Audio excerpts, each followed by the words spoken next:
Dumbledore speaks to Hogwarts. A year ago from today, June 17, 1940, I made my first appeal to this school. Today my voice is firmer, because Hogwarts is recovering. But many wizards won't admit it. Those wizards think their losses are more tragic than last year. You have short memories, believe me. This is no time to indulge in bitterness or give away to despair. You have not been sold, betrayed, abandoned, or bewitched. Those who say so are lying and throwing you to the arms of the one who we do not speak his name. The one who we do not speak his name. You will still suffer for a long time. We have not atoned yet for all our faults. I need you to trust, the trust of your wants, your hearts and your minds. I need your wisdom and patience. These attributes you will only acquire under my discipline and my spells. None but those who forget our history or enemies of our unity will seek to escape. Remember, you are wizards. Wizards of an old glorious magic school. But yourselves together, forget your fears. Give me your trust. Together we shall emerge from the night of the terrible blunder. Thank you. The step to rise into the French power was to graduate of the Saint-Cyr Military Academy and the École Supérieure de War in Paris.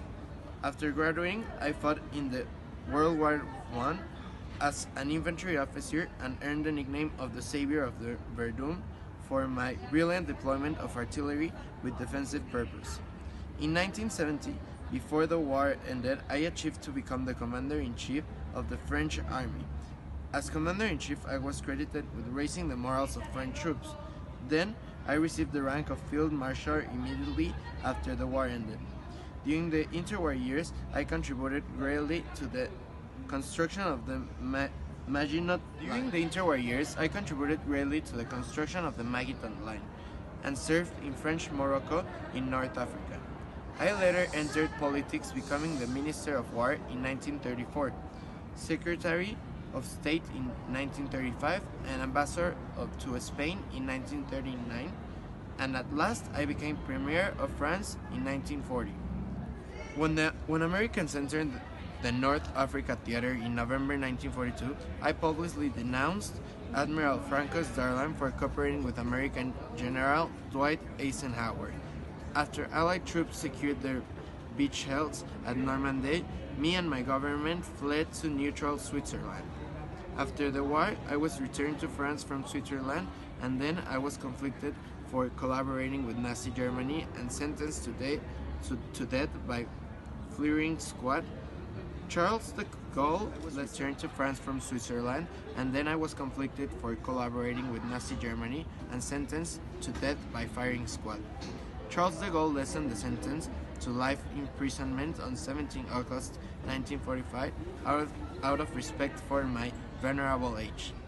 And later on, I passed away in prison on the island of Ile de Dieu in 1951. Petain was a German puppet who did what Germans wanted, so he continued the Jews' persecution in France and sent them to the concentration camps. He was a racist. He rejected the secular and liberal traditions of the France before him, and he created a paternalistic Catholic state. There were anti-Semitic laws, and he imprisoned refugees, effectively a client state of Nazi Germany. Petain's France was compelled to aid the Axis powers in their campaigns, though Petain showed little sympathy for the Nazis. He permitted organizations such as the Milice, a Gestapo-style militia organization, to be formed within a Vichy France. There was a secular system of education. He was a virtual dictator of France under the German protectorate. On June 22 of 1940, occupied France signed an armistice with Hitler's Germany. Since the trial, France has opened up hidden archives and offered compensation to survivors, and ensured that schools, where history manuals used not to mention France's part in the deportations, now have compulsory lessons on Vichy persecution, while anti-Semitism is still a social problem in France. There is no official discrimination, and today 6,000-strong Jewish community is represented at every level of the establishment, including in the Catholic Church, where the Archbishop of Paris is Cardinal Jean-Marie Lustiger. He reorganized the front lines and transport systems, and was able to inspire his troops, turning a near-hopeless situation into a successful defense. He became a popular hero and replaced General Robert Nivelle as commander-in-chief of the French army. Petain then successfully re-established discipline after a series of mutinies by explaining his intentions to the soldiers personally and improving their living conditions. In November 1918, he was made a Marshal of France. In 1934, Petain was appointed Minister of War and then Secretary of State in the following year. In 1939, he was appointed French ambassador to Spain. In May 1940, with France under attack from Germany, Petain was appointed vice premier. In June, he asked for an armistice, upon which he was appointed chief of state, enjoying almost absolute powers.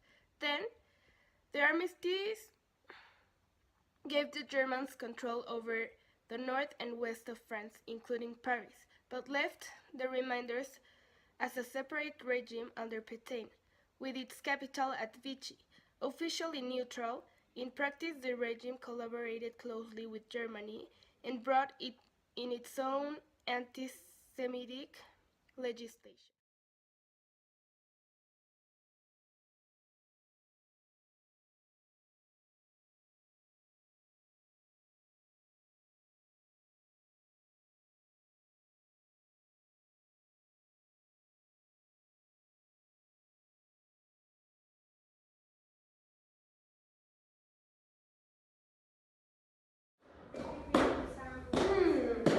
What is that mysterious ticking noise? Not over here, not over there.